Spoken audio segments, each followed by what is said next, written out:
Hello Philippines, hello world. Good afternoon everyone. Share ko lang to guys sa mga nagbabalak politician guys at saka sa nakaupo na guys. Sana guys, yung nakaupo kung ano man ang pag-eleksyon guys, ganyan talaga guys, nagbabatuhan ng mga putik guys. Tapos po, kung matapos na po yung eleksyon, sana mag-start na kayo magtrabaho. Huwag nang katulad ngayon yung nangyari ngayon. Ang nagdaang administrasyon, pinupuna lang kasi nila yung open book lang yung unang-una na binanggit ni PRRD noon, mag-open book. Tapos nagalit sila yung sinasabi nilang bangag. Kasi dito sa Mindanao, ang ekspresyon namin minsan dito ang bangag kasi hindi ibig sabihin nun adik ka na bangag. Yung yung pag-iisip iba-iba dito. Yun ang sinasabi naming bangag kasi ang pag-iisip ay iba ngayon, iba bukas. Yun ang sinasabi naming bangag, hindi yung bangag sa droga. Ayun, nagagalit ang present administration guys. Present administration nagalit. Anong ginawa nila guys? Si PRRD talaga, yung past administration na sinundan niya, wala siya yun. Hindi, parang wala lang sa kanya yung ganun na na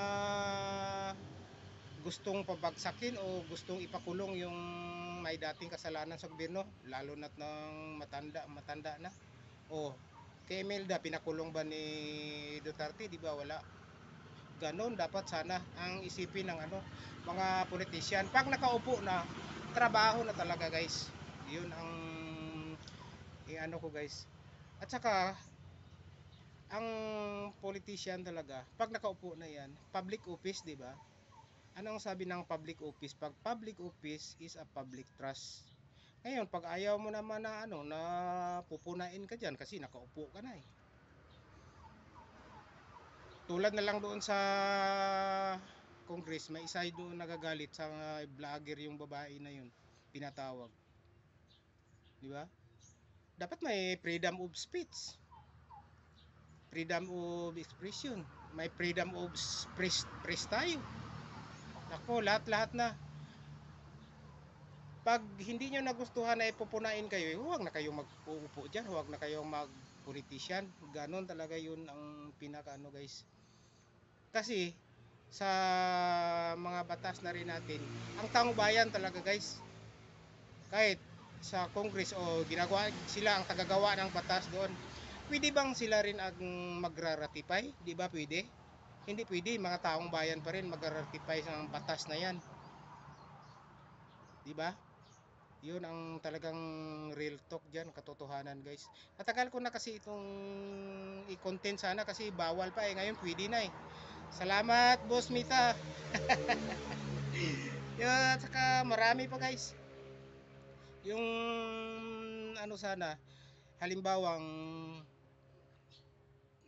ang president administration ay may pagkakamali siya. Katulad na lang yung sa BICAM. Anong ginawa nila? Gumawa sila ng ng diversionary tactic. May nangyari pala ang sa BICAM. Anong ginawa na in-impeach nila si Sara. Pwede ba yun? I-impeach mo ang wala pa namang at saka impeachment naman, medyo process yan. Isang bisis lang dapat sa isang taon. Nakapang-apat na impeachment na sila eh. Nako. Alam naman nila talaga na yun, hindi talaga uubra yun kasi ginawa lang nila. Parang i-cover up lang nila doon sa BICAM nila, 'di ba? Nalihis na rin ang ng atensyon ng mga tao doon sa BICAM, 'di ba? Nawala. Pumunta doon sa impeachment ni Sara. Langya oh. Ganun pala 'yun ang binabalak nila. At saka ngayon, alam naman nila 'yun. Sila ang tagagawa ng batas. Sila mismo sinunod ba nila? Di ba hindi? Walang due process doon na sinunod nila. Diretso na lang nilang nang dumating sa sa Senate, anong ginawa ng mga senator? Di ba back to sender? Anong silbi ng ano, lilitisin nila sa Senado, sila mismo pa lang sa Kongreso, dinala na doon, sila pa lang mismo, sinuway na nila ang batas na ginawa nila. Hindi mas lalo yung sa Senado. Ayaw lang ituloy yun. Anong nangyari? Na return to sender? At saka naman wala namang na ginawang mabaho na hindi aalingasaw talaga. Pag mabaho guys, aalingasaw talaga yan guys. Yan talaga ang nagwo-worry ako guys noon pa guys. Nagpasalamat ako at na pwede na pala ngayon itong politics na makisali. Salamat talaga kay Boss Mita. Nako. Gusto ko pa sanang dagdagan to. May ano pa ako. So, pag may ano naman sila, pagkakasala sila na malalaki, huwag na lang nilang i-cover up ng gagawa sila. Kawawa naman yung kabila, ma-collateral damage sila. Saka ika-character assassination pa nila. Kawawa talaga. Mabuti na lang si BP, hindi talaga mataas talaga ang pasensya ng agila ng Mindanao namin dito. Ano ang sabi niya? In times of reckoning, tingnan mo, gaba lagi dili magsaba. De, anong nangyayari ngayon sa impeachment? Sinisipan nila yung yung Supreme Court. Parang mas taas pa sila sa Supreme Court. Anong nangyari kay Gadon? Wala na siya, na-disbar siya. Nako, yun. Ano kayo diyan? Yan talaga ang politics. Sana ibabalik ko yung kanina.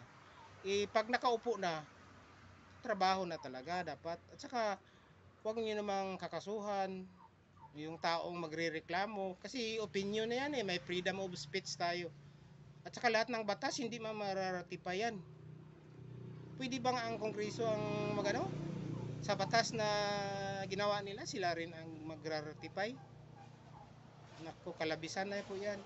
Katulad ng sa impeachment, hindi naman na due process yun. Kasi 1 year lang dapat Isang taon nakaapat na pang impeachment sila. Paano na yun? Yun lang muna guys. Salamat. Good day. And good luck.